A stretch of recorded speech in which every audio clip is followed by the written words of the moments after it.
CHSL 2021 का typing का result SSC ने कल निकाल दिया आपका। और जिन लोगों का भी लिस्ट में नाम है सबको चैनल की तरफ से बधाइयाँ। और इस वीडियो में हम जो बात करेंगे, पहला तो यही बात करेंगे कि डॉक्यूमेंट वेरिफिकेशन स्टार्ट होने वाला है, उस पर भी बात हम करेंगे कि क्या शेड्यूल हो सकता है, क्या डेट हो सकती है। सबसे पहले हम बात करेंगे कि जो पोस्टें हैं इस बार, आपको पता है कि अगर वैकेंसी चार्ट अगर आप देख रहे होगे तो आपको ढेर सारी पोस्टें नज़र आ रही होंगी। तो किसकी कहाँ कहाँ वैकेंसी अवेलेबल है वो उस पर हम बात करेंगे। डॉक्यूमेंट वेरिफिकेशन कब से स्टार्ट हो सकता है, रिज़ल्ट तो आ गया लेकिन उसमें लिखा हुआ है कि जल्दी स्टार्ट होगा, कब हम उम्मीद कर सकते हैं। पोस्ट प्रेफरेंस सीरीज़ जो हर बार चलती है वो कब से स्टार्ट होगी, कौन सी पोस्ट डिमांड में रहने वाली है, इस बार भरी जाएंगी CHSL 2021 के लिए। तो स्टार्ट करते हैं हम लोग इस वीडियो को। पहले हम समझ लेते हैं ये गोल्डन बुक क्या है। जो लोग पहली बार सुन रहे होंगे, जो लोग नए होंगे, ये जो लगाया हुआ है मैंने स्क्रीनशॉट, ये CHSL 2020 के लिए है। हर बार CGL और CHSL दोनों के लिए ही ये बुक आती है आपकी। इसमें पोस्ट प्रेफरेंस से रिलेटेड सारी इन्फॉर्मेशन इंक्लूड रहती है। जो डाउट्स आपको क्रिएट होते हैं डॉक्यूमेंट वेरिफिकेशन में, चाहे वो मेडिकल से रिलेटेड हो, चाहे डॉक्यूमेंट्स सर्टिफिकेट से रिलेटेड हो, आपको क्या कुछ चाहिए, स्टेट वाइज वैकेंसी हर पोस्ट की कहाँ कहाँ है, किस में एलोकेशन रैंक बेसिस पर है, किस में नहीं है, कौन से कलर ब्लाइंड के लिए एलिजिबल है, और जो भी आपके डाउट्स होते हैं सब कुछ अवेलेबल होती है इस बुक के अंदर। तो हर बार ये बुक अवेलेबल होती है। ये कब आपको प्रोवाइड करा जाएगा, देखो 2 या 3 दिन के अंदर आपको टेलीग्राम ग्रुप का जो लिंक है वहाँ पर इसकी डिटेल शेयर करी जाएगी। इस बार इस बुक को बनाने में काफ़ी मेहनत लगी है, बिकॉज स्टेट वाइज इस बार काफ़ी डिफ़िकल्टी फेस करनी पड़ी है सभी पोस्ट की निकालने के लिए। तो आपको 2-3 दिन और वेट करना पड़ेगा। टेलीग्राम ग्रुप का नीचे लिंक दिया हुआ है, इसको ज्वाइन करके रखिएगा और जैसे इस बुक का वो लाइव करा जाएगा आपको बता दिया जाएगा। तो ये बुक बहुत हेल्पफुल रहने वाली है। जो लोग पहले से जानते आए हो उनके लिए तो पता ही है, जो लोग नए होंगे तो ये देख लीजिएगा। तो और पोस्ट प्रेफरेंस सीरीज़ जैसे हर बार चलती है, इस बार भी जल्दी स्टार्ट करना पड़ रहा है बिकॉज अभी CGL का रिज़ल्ट आया है 22 का, वो कैंडिडेट हैं। उसके अलावा CGL 21 का रिज़ल्ट आया है, उनके स्टेट एलोकेशन को लेकर के परेशानी, तो थोड़ा शेड्यूल बिजी होने वाला है।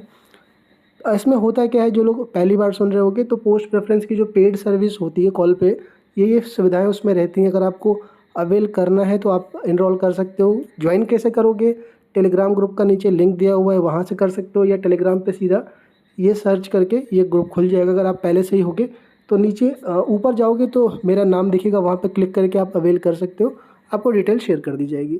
DV स्टार्ट कब से हो सकता है, देखो आपका रिज़ल्ट आया है फ्राइडे को। नेक्स्ट वीक अगला जो हफ्ता है आपका, उसमें देखो आपका जो DV होगा, अलग अलग रीजन जहाँ जहाँ से आपने फॉर्म भरा हुआ है सबका उस डिवीज़न में, उस जोन में होगा।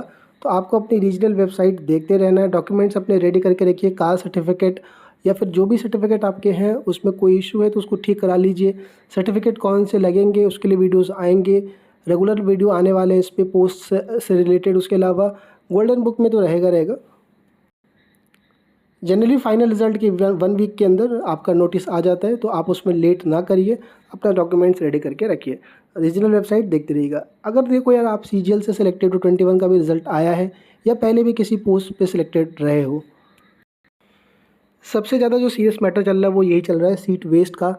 तो आपको भी पता है कि यार कितना ज़रूरी होता है कि यार पोस्ट, तो अगर आप सेलेक्टेड हो हायर पोस्ट पे, नहीं लेना है आपने, एकदम मूड बना लिया कि यार ये तो लो ग्रेड पे की पोस्ट है या पोस्टल असिस्टेंट ज्वाइन करके नहीं ज्वाइन करना है, तो आप सीट मत वेस्ट करना है सिर्फ इसलिए कि मैंने तो एग्ज़ाम दिया ही है तो एक बार हम DV भी करा लेते हैं, कहने को हो जाएगा कि ये भी पोस्ट पर सिलेक्टेड था, इस पर भी सिलेक्टेड था।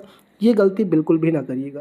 तो सीट वेस्ट होने से जितना हो सके बचाइए। एटलीस्ट हम कोशिश करेंगे कि जितने भी पोस्टें मिले ऐसे लोग हों जो जेन्युइन हो, जिनको वाकई जॉब की ज़रूरत है, और ये वेस्ट वाला पार्ट हो पाए। SSC वेटिंग लिस्ट नहीं दे पा रहा, लेकिन हम ये जो चीज़ है ये तो कर सकते हैं। तो प्लीज़ इस चीज़ को आप ज़रूर ध्यान रखिएगा। टॉप पोस्ट है कौन से रहने वाले, एक बार हम बात कर ले। देखिए LDC जो जितनी भी है वो सभी दिल्ली में नहीं है। आप अगर पढ़ोगे दिल्ली LDC के नाम तो आपको लगेगा मिनिस्ट्री ऑफ दिस मिनिस्ट्री, और अगर आप वो सर्च करोगे तो आपको सबका ऑफिस दिल्ली में ही मिलेगा।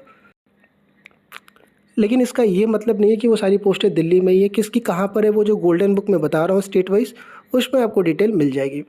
और इसको अच्छा, उसमें से कुछ पोस्टें ऐसी होती हैं जो प्योर दिल्ली रहती है, जिनकी पोस्टिंग केवल दिल्ली आती है, तो वो सबसे टॉप डिमांड में रहती है। उसका रीज़न यही है कि ज़्यादातर कैंडिडेट नॉर्थ के हैं, और दिल्ली, राजस्थान, हरियाणा और UP वेस्ट ये हाई स्कोरर रहते हैं। तो वो किसी भी रीजन, किसी भी कारण से ये अपना स्टेट नहीं छोड़ना चाहते हैं। लो ग्रेड पे की जॉब भी है, तो ज़्यादा दूर जा कर के भी सैलरी कुछ बच नहीं पाता, इसलिए ये टॉप में रहती है आपकी। वर्कलोड नॉर्मल रहता है आपका, जिसे आगे देखो ये पता है कि एकदम दिमाग में रख के चलिए कि इन पोस्टों को लेकर के आप लाइफ टाइम ज़िंदगी नहीं काट, यानी इस पोस्ट से आप रिटायर तो नहीं होगे, ये कोई भी नहीं चाहेगा। और आजकल जो जनरेशन आ रही है ये देखा जा रहा है कि मैक्सिमम लोग निकल जा रहे हैं। तो ये पोस्ट है आपकी, बस ये है कि आप एक जॉब पर सेलेक्ट हो गए, आपका मेंटल स्ट्रेस कम करता है। कहने के लिए नहीं रहेगा कि आप बेरोज़गार हो, बाकी आपको हायर ग्रेड पे के लिए ट्राई करना ही चाहिए। जो लोग कह रहे हैं कि नहीं अब मैं इसी पर ही देखूँगा, जब आप ज्वाइन करोगे डिपार्टमेंट तब आपको समझ में आ जाएगा कि हाई ग्रेड पे के लिए क्यों जाना चाहिए। तो इसमें वर्कलोड कम रहता है, तो पढ़ाई का टाइम आप मैनेज कर सकते हो। 5 डे वर्किंग है, सैटरडे संडे एकदम फ्री रहता है आपका एलडीसी में, तो आप उस हिसाब से मैनेज कर सकते हो अपना। ज्वाइनिंग भी थोड़ा फास्ट दिखी जाती है एलडीसी की दिल्ली बेस्ड वाली। अगर एएफएचक्यू को छोड़ दें, एफएचक्यू में कुछ पुलिस वेरिफिकेशन में थोड़ा सा फॉर्मेलिटीज़ ज़्यादा रहती है आपकी, बाकी का सबका नॉर्मल है। तो ये कुछ रीजन से ये टॉप पर रहेगी। दूसरा जो पोस्ट डिमांड में जाएगी वो है सीजे। सीजे का डीईओ और एलडीसी दोनों की पोस्ट आई है। सीजे का रीज़न ये है कि सीजे ऑल इंडिया बेस्ड है, पूरी दिल्ली में, लेकिन इसके दिल्ली के चांसेस रहते हैं हाई। तो दिल्ली वाली जो प्योर हैं, जो सिर्फ दिल्ली दिल्ली रहेंगे, उसके बाद अगर हम बात करें तो लोग इसको इसलिए भरते हैं ताकि इसके थ्रू भी मिनिस्ट्री में पोस्ट मिलती है और चांसेस रहती हैं 60-70% कि दिल्ली मिल जाए, इसलिए इसको लिस्ट में रखा जाता है। तीसरी देखो, 2 तरह की एलडीसी आपको मिलेगी। एक एलडीसी वो रहेगी जिसमें वो नहीं पूछेंगे आपसे कि आप कहाँ जाना चाहते हो पोस्ट मिलने के बाद, ये सब मैं आपको डिटेल एक सेपरेट वीडियोस के थ्रू समझाऊंगा। और एक एलडीसी वो रहती है जिसमें आपसे पूछा जाता है, उसको बोलते हैं रैंक बेसिस पर एलोकेशन, और उसकी स्टेट वाइज आपको पता रहती है कि इस एलडीसी की रैंक बेसिस पे करेंगे और इसकी स्टेट वाइज हमें पता है। तो ये डिमांड में रहती है बिकॉज उसमें आपको ये भी रहता है कि जैसे मान लो आप यूपी से बिलोंग कर रहे हो, आप राजस्थान से बिलोंग कर रहे हैं, आप मान लीजिए एमपी से, और आपको अपने स्टेट के 4-5 वैकेंसी दिख जाता है और रैंक भी अच्छी है आपकी, तो आप दिल्ली या फिर दूसरे स्टेट ना जा करके उसी पोस्ट को ऑप्ट करोगे बिकॉज उसमें रैंक बेसिस पर भी है और आपको वो पोस्ट मिल भी जाएगी। तो ऐसी पोस्टें डिमांड में रहती हैं, टॉप पे रहती हैं। चौथी पोस्ट पीए। ऐसे आपको लगेगा कि यार एलडीसी इतनी सारी हैं, कहने को देखो तो आप बीआरओ के अंदर भी है, आप देखोगे तो हेल्थ एंड साइंस के अंदर भी है, आप देखोगे तो और भी डिपार्टमेंट के अंदर आपको ढेर सारी वैकेंसी मिल जाएगी, आपको नेवी के अंदर आपको दिख जाएगा। लेकिन पीएसए को क्यों ऊपर, क्योंकि एलडीसी में तो वर्कलोड कम रहता है। देखो पीएसए का सबसे बेस्ट पार्ट जो रहता है वो रहता है कि आपको इसमें होम पोस्टिंग मिलने के चांसेस ज़्यादा रहते हैं। अगर आपको स्टेट मिल गया तो आप मान के चलिए कि आपको सेम डिस्ट्रिक्ट मिलने के चांसेस बहुत हाई रहते हैं। और मैंने बताया कि ग्रेड पे कम रहती है, तो अगर आप जितना क्लोज रहते हो आपके लिए उतना ही बेनिफिट रहता है। रही बात इसके कॉन्स की, नहीं इसकी क्या दिक्कतें आती हैं कि तो 6 दिन का वर्किंग है और दूसरा पब्लिक डीलिंग है, वो अलग चीज़ें हैं। लेकिन फिर भी अगर आप मुंबई एलडीसी लेके जा रहे हो, अगर आपको पीएसए घर के पास मिल रहा है, तो आप खुद ही इस चीज़ को जब आप वहाँ पर पहुँचोगे, जब डीवी के टाइम पर हो गई चीज़ें, तो आप ये चीज़ समझ पाओगे, राइट। तो ये इसलिए लिस्ट में रहती है और इसकी स्टेट वाइज पहले से पता है। इस बार जो नया चीज़ किया गया है आपको कि कुछ स्टेट का, जैसे मान लीजिए कि अगर हम बात करें उड़ीसा का मान लें अगर हम ऐसे, तो 4-5 स्टेट के मैंने स्टेट वाइज में भी वैकेंसी कितने, अभी आपको ये मालूम होगा कि पर्टिकुलर हर स्टेट में कहाँ कहाँ वैकेंसीज़ है, और उस स्टेट के अंदर डिस्ट्रिक्ट वाइज जो वैकेंसी है वो भी कुछ लगाई गई है आपकी गोल्डन बुक के अंदर, तो वो भी आप देख सकते हो।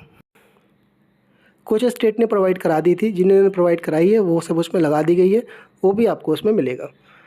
अगला देखो, ये मिनिस्ट्री ऑफ हेल्थ के अंदर एक बेनिफिट दिखता है, हो सकता है कुछ लोग इस वजह से इसको ऑप्ट कर ले। देखो अभी सभी लोग, मैक्सिमम लोग देखो तो बीमारी रहते हैं, सभी घर में कुछ ना कुछ इशू रहता है। मेडिकल मिनिस्ट्री ऑफ हेल्थ के अंदर ये रहता है आपका कि आपको कैशलेस कार्ड रहता है, तो इस वजह से क्या है कि ये थोड़ा सा पोस्ट डिमांड में रह सकती है, कुछ लोग अगर चाहे तो इसको रख सकते हैं।